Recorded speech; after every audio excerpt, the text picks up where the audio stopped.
Buongiorno a tutti, siamo con Toso Renato, siamo a Badia Polesine e siamo tornati a trovare Renato dopo aver installato da lui un impianto fotovoltaico da 4,2 kW con pannelli della Leo ed inverter SolarEdge con ottimizzatori di potenza. E di recente abbiamo anche installato un sistema d'accumulo Tesla Powerwall 2 da 13,5 kW per andare a utilizzare l'energia in eccesso prodotta dall'impianto fotovoltaico e quindi andare a massimizzare l'autoconsumo. Abbiamo installato anche, assieme all'impianto fotovoltaico, un kit per acqua calda sanitaria con un bollitore da 100 litri della Ariston per la produzione dell'acqua calda sanitaria, sempre con centralina intelligente, appunto per sfruttare l'energia in eccesso prodotta dall'impianto fotovoltaico. Renato, Dimmi. alla luce di quello che abbiamo realizzato, di quelli che che è stata la produzione del tuo impianto, ti ritieni soddisfatto del lavoro effettuato? Diciamo adesso sì, perché prima solo con l'impianto fotovoltaico mi sembrava che potesse mancare ancora qualcosa, non riuscivo a sfruttare appieno l'energia che producevo. Adesso con le batterie riesco a sfruttare praticamente il 100%, se non il 99,9% di tutta la potenza che faccio, di giorno col fotovoltaico e di notte con la batteria. Bene, quindi tu hai adesso due tipologie di accumulo. Hai un accumulo termico Sì, e un accumulo elettrico. esatto. Ti chiedo, la scelta di fare all'inizio un accumulo termico, come mai è stata fatta?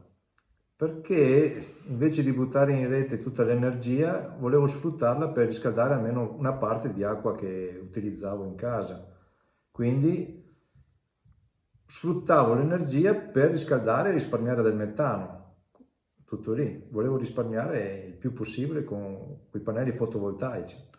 Perfetto. E quindi adesso possiamo fare sia ricaricare la batteria d'accumulo che fare acqua calda sanitaria. Adesso sì, adesso con i pannelli fotovoltaici, diciamo che in questo periodo che siamo in aprile, entro mezzogiorno abbiamo già le batterie cariche, entro il primo pomeriggio abbiamo già l'acqua calda disponibile e riusciamo a sfruttare tutta l'energia che produciamo a nostro vantaggio, senza andare a prelevare o il metano o andiamo a prelevare energia elettrica dall'Enel, perché la produzione era più che sufficiente per appena smette di caricare la batteria, il boiler dell'acqua calda ne consuma solo 1500 e il resto va tutto in rete.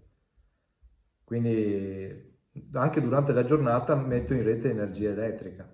Ok, che comunque ti verrà poi rimborsata attraverso lo scambio sul posto, quindi avrai anche un minimo ristoro. Sì, sì, esatto, pagherei le spese dei contatori di noleggio e via dicendo, insomma. Ok, arriviamo alla classica domanda.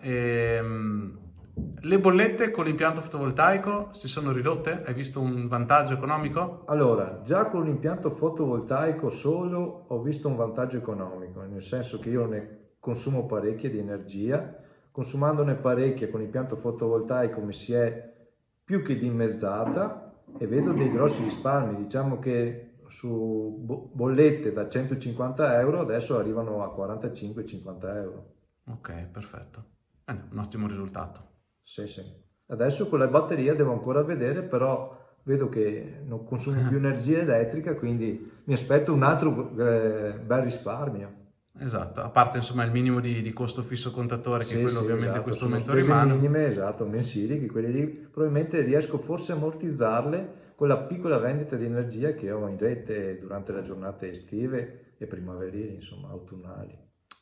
Bene, immagino che non sia l'unica persona che tu hai contattato. No, infatti ho contattato le mie 5 ditte all'inizio online, poi sono andato a vedere localmente qualche ditta che è qua vicino per vedere le differenze di tipi di impianti che installano le varie ditte e così mi sono un po' documentato dei migliori impianti che si possono installare, i tipi di materiali e così sono andato a scegliere questa ditta che è la Bioenergia. Bene. E quindi ti reputi soddisfatto della scelta fatta? Sì, diciamo che mi hanno consigliato veramente bene, mi hanno fatto scegliere dei materiali buoni, l'impianto è stato fatto ad hoc, quindi sono contento di come è stato installato. Ricevo ancora dei consigli di come fare, lo stesso è successo per la batteria. Ho sentito i loro consigli, mi hanno convinto e sono contento di averla fatta. Bene, quindi mi consiglieresti? Ti consiglierei molto, molto anzi, perché vedo che le cose le fai con molta sicurezza e anche con molto amore per i tuoi impianti che fai, insomma. Bene. Grazie Renato della tua testimonianza e buona luce, buon sole. Va bene, buona installazione a tutti quanti, che è una bella cosa. Grazie. Sunshine, sunshine, every day.